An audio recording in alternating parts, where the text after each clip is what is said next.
All right, everybody, welcome back. We are going for round 2 of our reptilians and shadow people. Got translucent humanoids and other cryptid sightings that we experienced. So we're going to jump right back into it. We'll recap a little bit.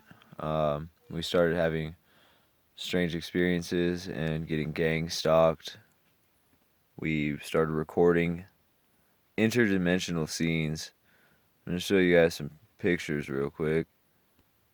You guys see that face, right? The long nose going to the left.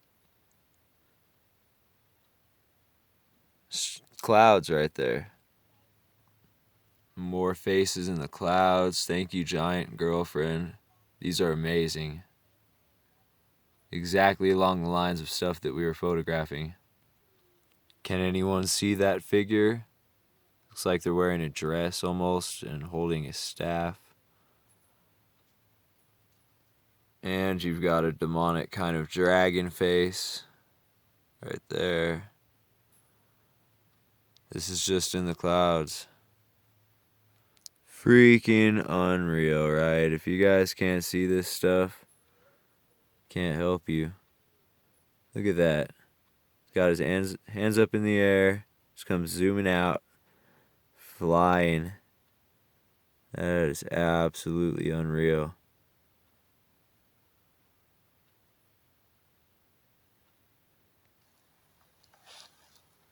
It's just in some smoke. This is my friend Rob on Blue Sky Totem Pole. Look at what you can find just in some smoke. Mirroring images.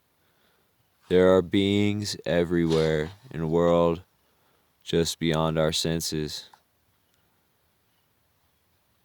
This is what we were filming, guys. So many. Look at that. Beautiful work, Rob.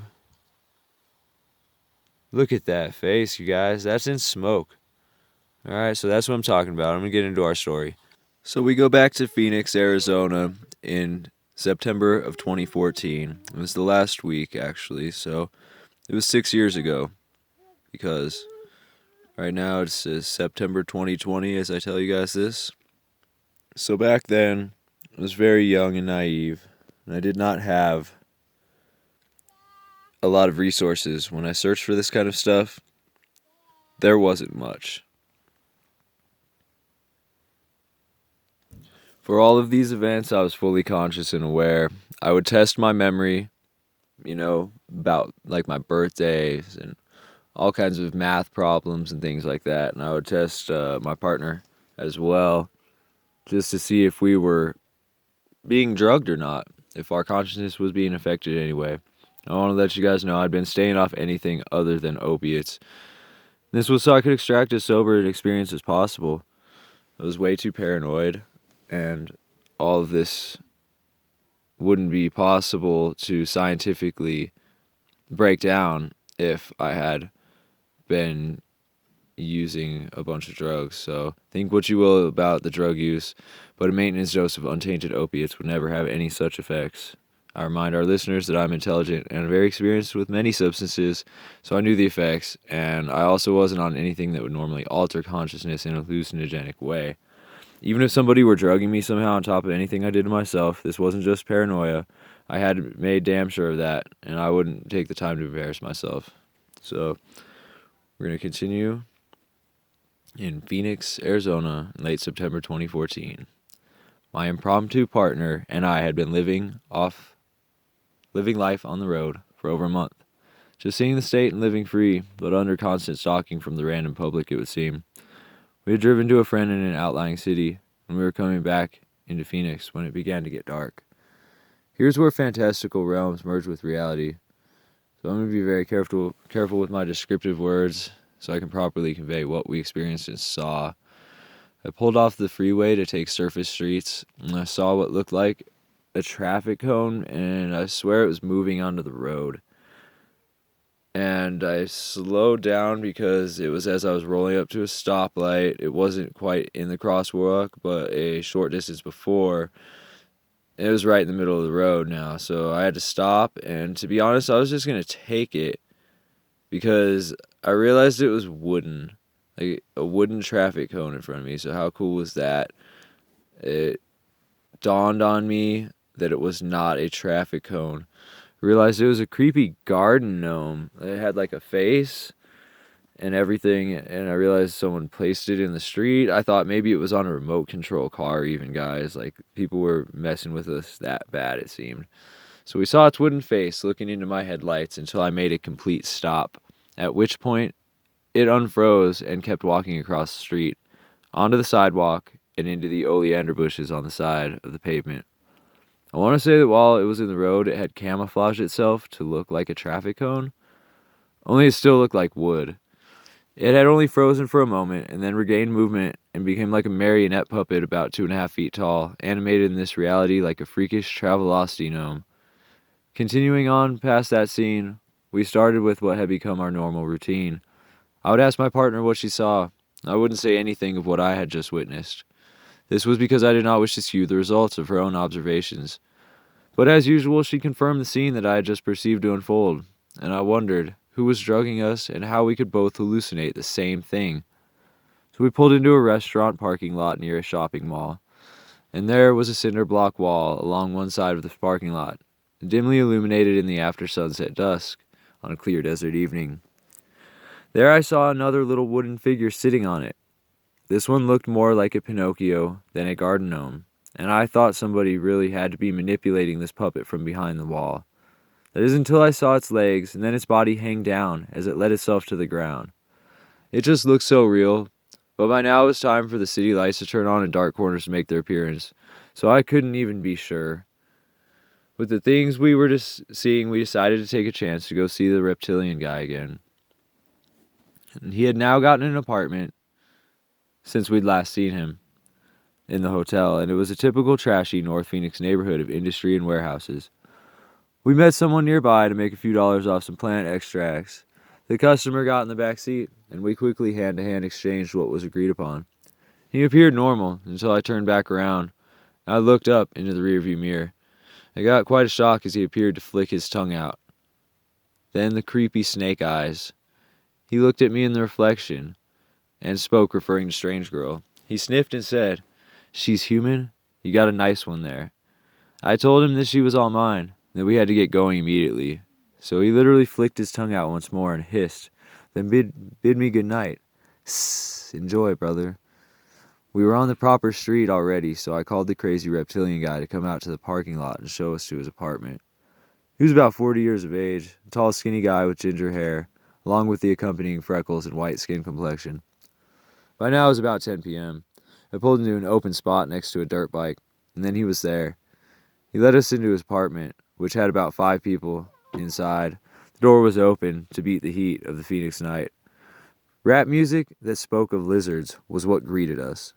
I would describe the people as satanic goths or punks. You know, dyed hair, painted nails, black clothes, metal spike jewelry, all with a dreary demeanor. I still couldn't believe how far this guy took this stuff. He would even be wearing a t-shirt with a rattlesnake on it. Was he just really confused? I mean, he was one of the most intelligent people I'd talked to since I'd been on this adventure. I wasn't sure if he was a cop or what, but it really got to me. So he told me that this was going to happen, and it's already dark, so they are rounding people up. He said they can't read you, and then explained that they would think that I was one of them if I drove with my high beams on and flashed my low beams. He also said to act like a lizard. At this point, I noticed Strange Girl was getting the psychobabble and snake eyes from the same girl who was at the hotel room incident.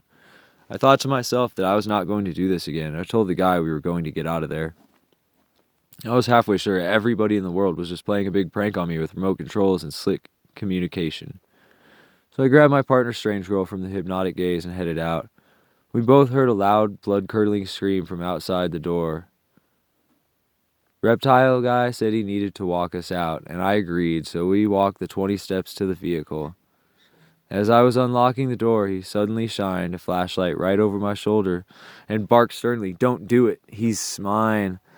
So I looked, and there was a guy who was literally standing right next to me in the empty space that was right over my shoulder. He was standing right on my heels, towering over me and baring his teeth over over me in a very Dracula-like pose. You could see a look of danger and annoyance on the human-like snarled face, which was being illuminated by the flashlight beam. It was causing his cat-like pupils to constrict. Our friend said to me, "You should stay," as I jumped in the car and unlocked the door for Strange Girl. We bid him farewell as she hurried in, and we locked the doors and set off towards the highway to her parents' house. We were wishing to see what was happening with people known to us, but unfortunately we never made it. We were driving on surface streets, and it was strangely quiet. I was driving on the right side of the road as is proper in America, when all of a sudden I thought I had been sideswiped. It appeared as if a tree we passed had reached out and pushed the car. Strange Girl screamed and said, "Watch out for the trees." I looked at her fiercely, urging with my fervent demeanor to explain herself. She stated that as we were leaving, our friend had whispered in her mind to watch out for the trees. I told her that the guy had not mentioned trees to me, and I asked her what else she was told, because all I got was a tip about the headlights. She confirmed this was correct, and then said to turn on the brights right away and flash your low beams when people flash theirs at you. That and act like they do was all I got, but he had also told her to stay away from the trees. And it was apparently for good reason, because another tree swooped at us from its rooted position on the side of the road. I swerved and literally drove in the middle lane away from the sides of the road, where if I ventured too close, the trees would swipe violently at the vehicle. And it wasn't even windy. I tested this and also the headlight thing. Even though there were very few vehicles, the ones we started to see had been driving with their brights on and flashing their low beams. And I did this accidentally at first because I had no faith in it. I had simply turned on my brights to appease Strange Girl. But when somebody flashed their low beams at us, it was just instinct to flash my high beams. But they were already on, so I ended up flashing my low beams instead and keeping my brights on. This first car we encountered did have its brights on, and they turned them down to normal low beams and back on to leave the brights on. I automatically flashed my low beams and then left the brights on for a few cars. But when another car with brights on flashed us, and I purposely kept the low beams on, and to my surprise, the car whipped around and began to follow us until I sped ahead and whipped back around with my high beams on and flashed them to lows and back on. This did the trick. I was no longer taking anything for granted, and like I said, a scientific approach was key to preserving my sanity through this. We had now gotten onto the frontage roads. After choosing to go around the freeway, we only had like 3 exits to go. But it was 3 miles of barricades. The orange and white striped ones with the blinking orange lights on top. Eventually, just before her parents' road, they came to a choke point, and we rolled up to an apparently vacant red sports car with all of the doors opened up. It was parked diagonally in the middle of the road. We had only a second to observe it when the barricades on either side of us took on lifelike and human-like movement. They began quickly leaning in towards us.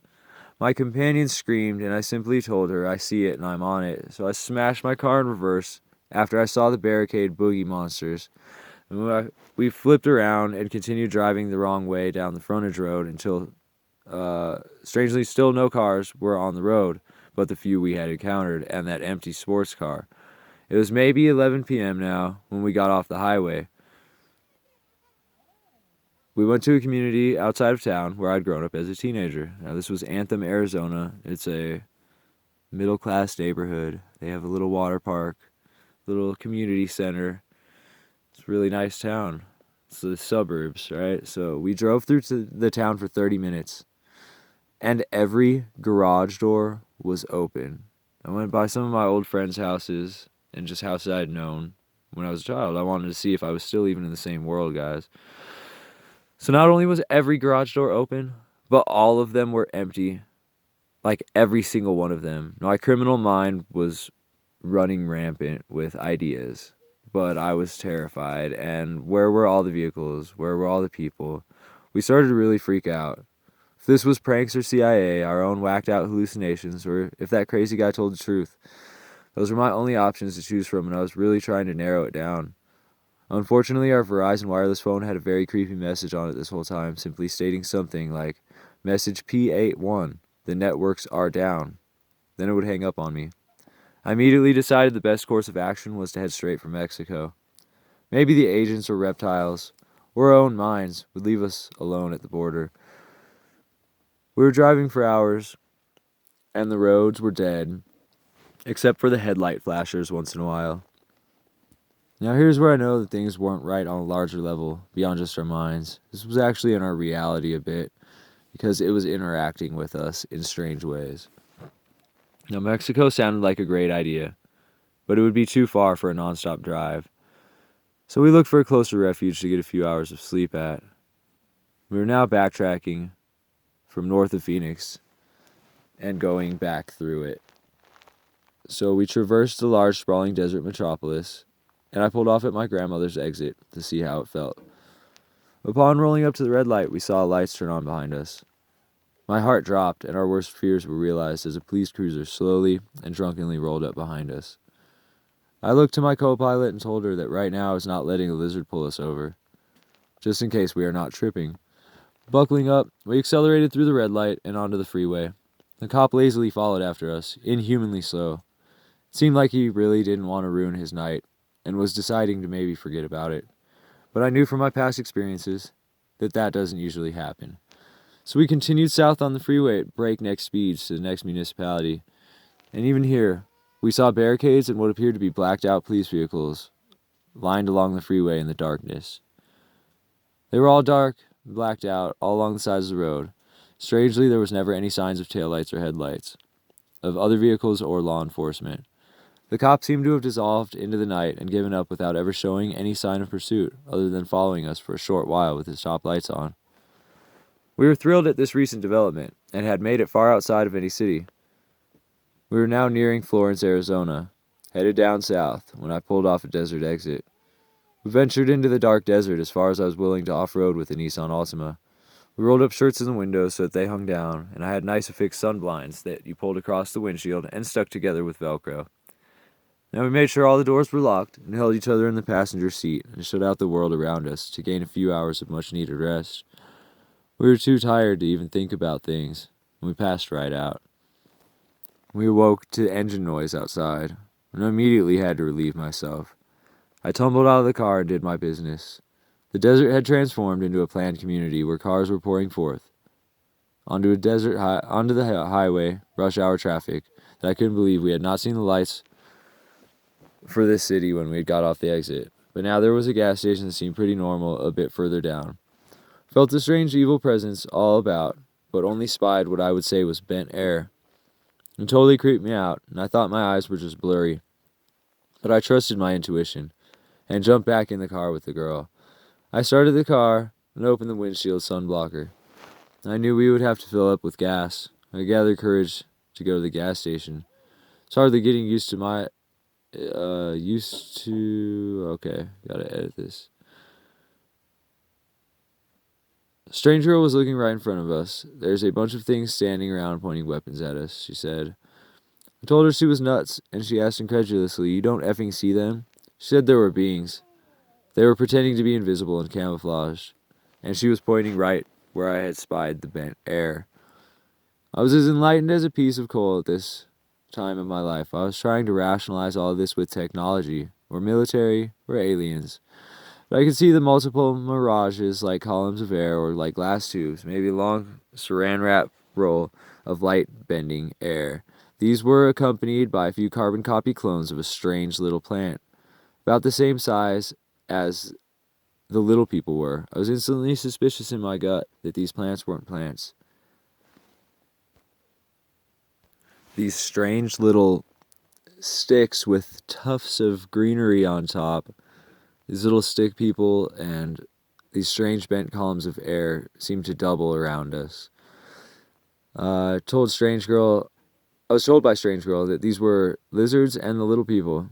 I believed her halfway because I could see these strange anomalies right in front of us. I reversed and circled around, leaving a big cloud of dust, and peeled out to the gas station, because we absolutely needed fuel.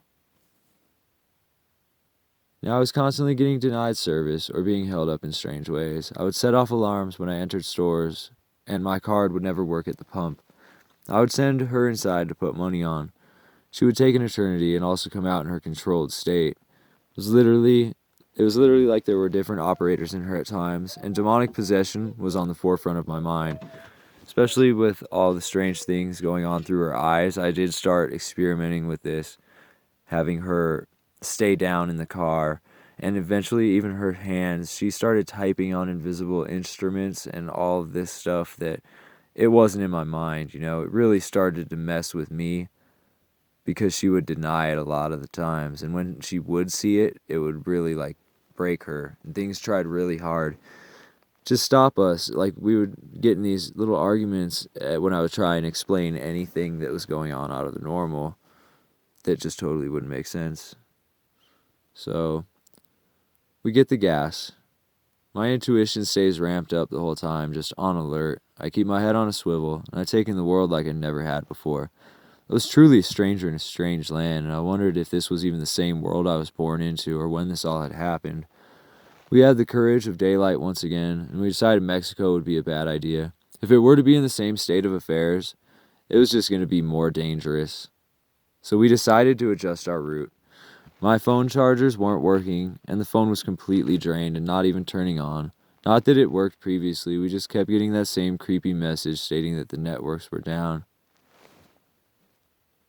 We really wanted to see how Phoenix looked during the daytime, and without our phones on, we couldn't tell what was happening. If it still sucked, we were just going to keep going to California, but we decided to take a long back way to Phoenix, and it took a lot longer than we thought it was going to. We stocked up at a couple little gas stations and drained our food stamp card, got some trail mix and stuff like that because we were just ready to go for it. So we took a really long way back around to Phoenix, and we'd always get stopped at stoplights.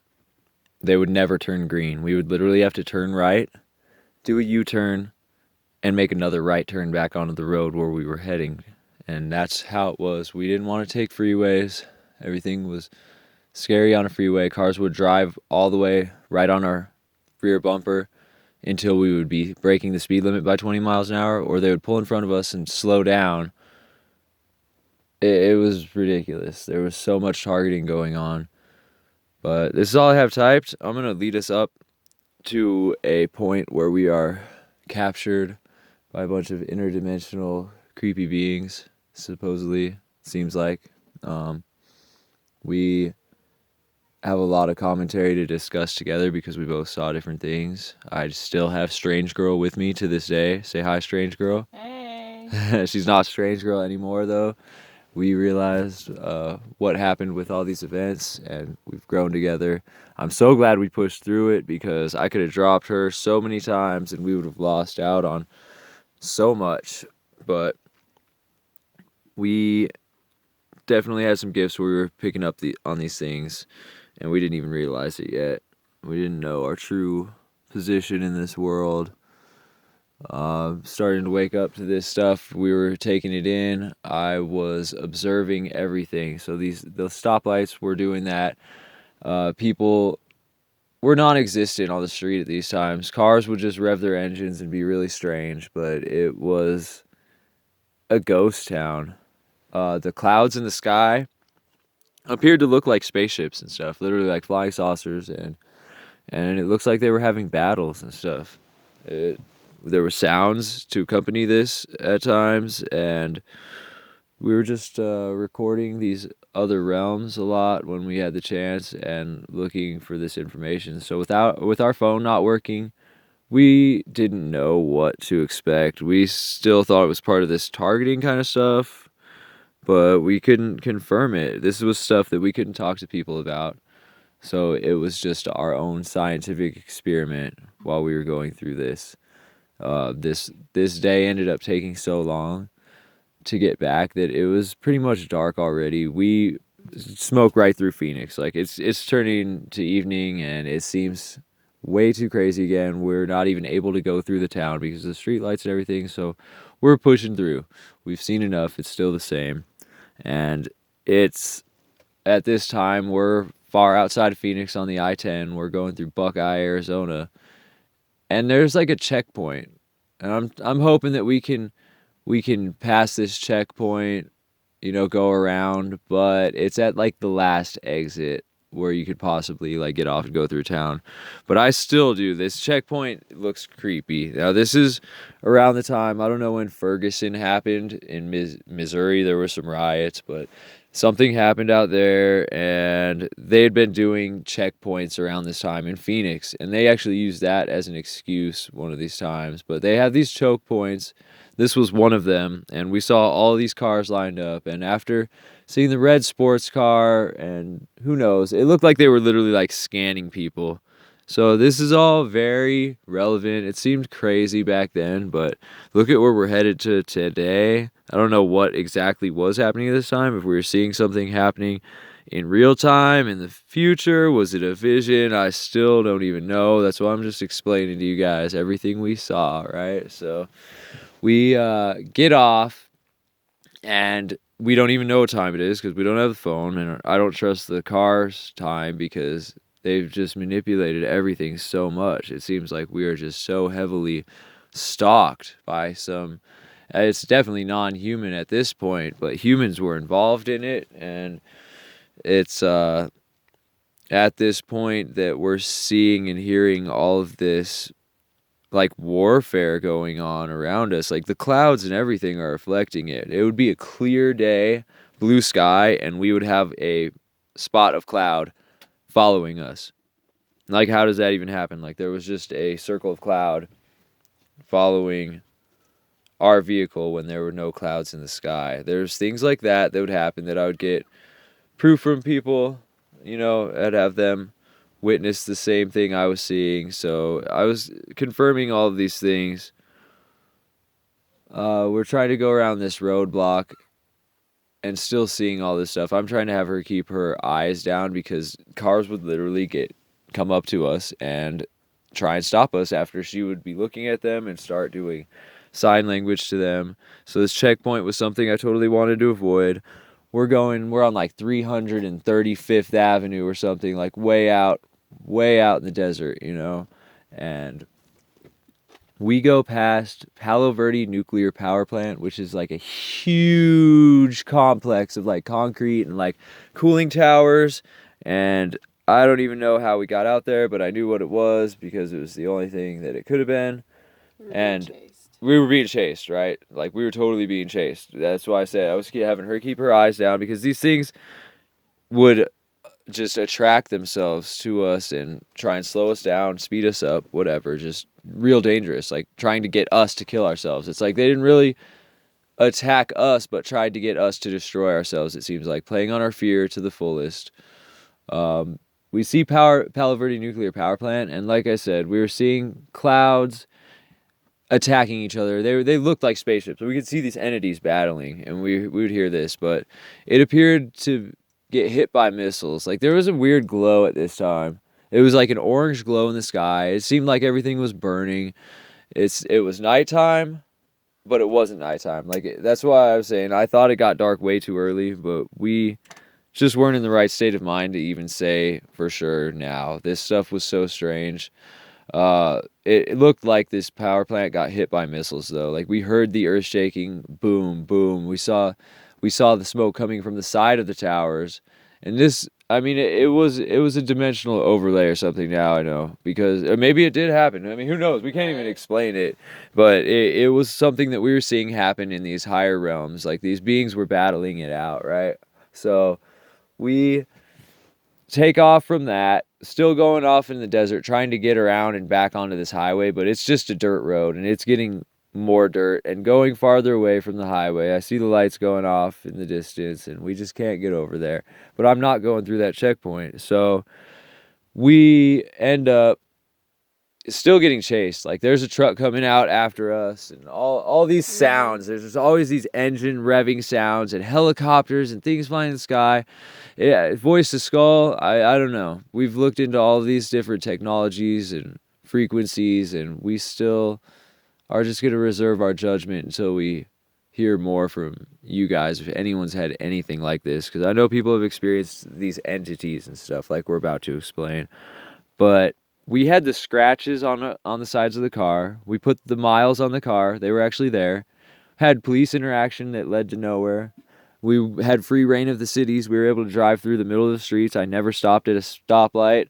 We did all of this insane stuff, and here's my partner right here to testify that we owned that city. Yeah. It was like a video game. It was like being in Grand Theft Auto, in the Matrix, whatever. Can't explain it. There was free reign for us for a while, but these people were after us constantly. Yep. I set off alarms going in these stores, and these scanner cars. I don't know. This ends with us smashed in a ditch. I drove the car like we're going on this dirt road, and we bottom out. Just boom, the car turns off, the engine goes off. Put it back in park. It won't start, and I don't know what to do. It just died. We bottomed out in this desert wash that washed out. So we get everything we can out of the trunk, throw some stuff in a duffel bag, like cereal and trail mix and whatever we bought that day, a jug of water. And we were in such a rush. I don't even think she had shoes on because she couldn't find them. And I'm like, just get out of the car. We're going, It was so hectic that we were going the wrong way. Because we were being chased, and once we bottomed out, we're just like, fuck. Yeah, dude, we're getting away from that vehicle because things are coming to that vehicle. We're getting away immediately. Yeah. So we start going down the wash, but we realize we're going back towards the freeway. We're between this road and the freeway. We don't want any attention like that. We're just going to go and literally like hike it on foot to Mexico. Who knows? We're delusional at this point. We're getting chased by insane who knows what. Right, like this guy told us all this stuff, put this stuff in our mind, and with what we're seeing, we backtrack down this wash and find a spot because it's getting hot. There's this glowing light. It feels like the sun would literally burn right through your skin. Like a Phoenix, Arizona hot day. But it was like, from what I could tell, midnight. It was extreme, though. Extreme heat. So we see this thing coming, but it's coming at a strange angle. Like really low in the sky, like not from above us, and we hunker down after we go through this wash a little ways, and it's kind of along a little washed out area where you can get some shade. There's a straggly little tree up on top of it, and we are hunkered down in the shade right there from this burning orb that's like coming in the sky that you can feel on your skin that I literally thought was going to like cook us if we didn't. It's hard to hide from it. So we're hunkered down here, and I'm looking around, and she's screaming again, pointing at these things, and we're surrounded by these beings. We heard an army of something coming towards us. It was like they were marching at us. It sounded like a war movie or something, like combat, like boots on the ground, explosions, gunfire. Yeah. You could hear these things, and this is going to cut off right now, but we're going to continue it, and we'll let you know exactly what we experienced. But these